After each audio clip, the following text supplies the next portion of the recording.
I can remember waking up at like 6 o'clock in the morning when I was 5 years old and just being so excited that the day was just starting. Like now when I get up, I just feel like I'm that 300-year-old vampire Nosferatu creaking out slowly. That is Emmy-nominated comedian and actress Kiran Deol. She's out with a new comedy special, and it's a funny take on things in life that really steal your joy. And Kiran is here to tell us more about the special. So good to have you. Thank you so much for having me. This is so exciting. exciting. Yes. So this special, can I say it's called Joysuck? Joysuck. Yes. Yeah. Yes, and New it's word. all about the things that are taking away our joy. Yeah, the little things there'll be things that are big and small in your life that, you have your big joy, and then there'll be these tiny little sucks. Like for an adult, it might be taxes, but for a kid, it might be the first time you're getting bullied, whatever it is. So a joy suck. So the question is, like, how do you in adulthood kind of like fight the sucks and kind of focus on the joy? Yes. And so many people have seen you in so many different shows and specials and even online. I mean, is it exciting to just have this now? I mean, it's really, the thing I will say that's really cool about having us like the first special out is it's a story over time.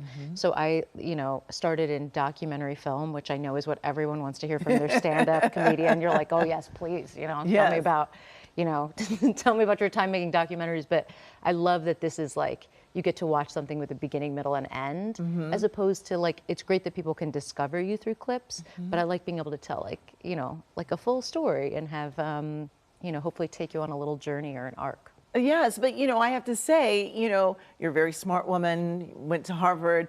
At what point did you say, you know what, I'm kind of funny? Yeah, great question. Some people would still be asking that question. I think I did, this is actually very funny. After I was doing documentaries, I did the CBS like on this lot, diversity showcase. Oh, okay. And it was like that CBS Radford Gate. And Yes. you come in, and it was such a really great group of people. And I remember everybody, I think like Hassan Minhaj was in that group, and like just a great group of, I think Rosa Salazar was in that group, just a great group of Gina Rodriguez. And I remember thinking, I was like, all of these people are so funny, and they're smart, and they're writing stuff, and they're performing and stuff. And I was like, I could see myself making a career in this, kind of like in this space, because I just really liked the people. Yeah. And it felt like, simpatico. Yes, but I mean, that's a lot of pressure. I mean, being funny is not easy. I mean, really, when you think about it, I mean, it seems like it would just come naturally, but when you're out there on stage, it's got to be a little tricky. She said it's do or die. Yeah, pretty much, yeah.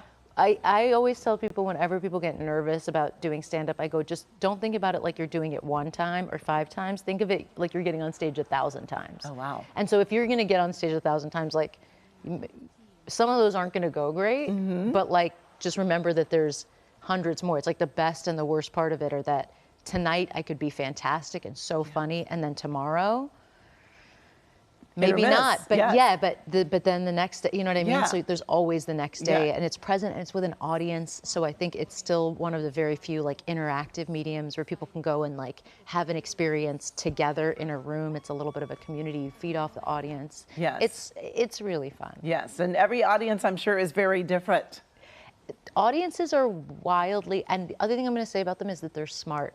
I think people really get a bad rap for audiences aren't clever, but in a group, I think audiences can get, if the material is good, people will be like, you can't use this word, or oh, that's too complex. But I actually like kind of patently disagree. I think that overall audiences together are very intelligent. I think they have good BS meters. And, contrary to popular opinion, it's like I've been impressed and heartened when I've toured. Yes. And been like, oh, this is cool. Yes, yes. And you've got a movie that just premiered at Sundance, right? Yeah. And hopefully we'll be seeing that soon. Yes, I think they're doing, this is how I describe talking. Yes, they're in talks. They're talking to each other. They're 2 ducks. They're 2 ducks playing shadow puppets. Yes. But yeah, the movie was called Didn't Die.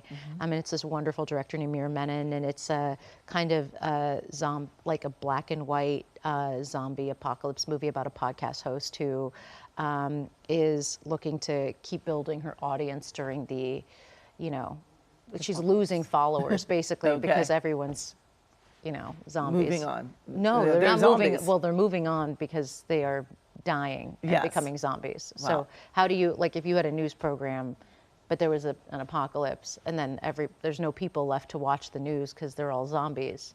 Yes. How do you Does that fight- mean I'm losing my job? yeah. Not if you fight for it. I gotta fight for it. You All gotta- right. Well, thank you so much. Thank It's you so for nice having to have me. you here. And you can find more information about Kiran Deol by going to kcomnews.com and click Seen on TV.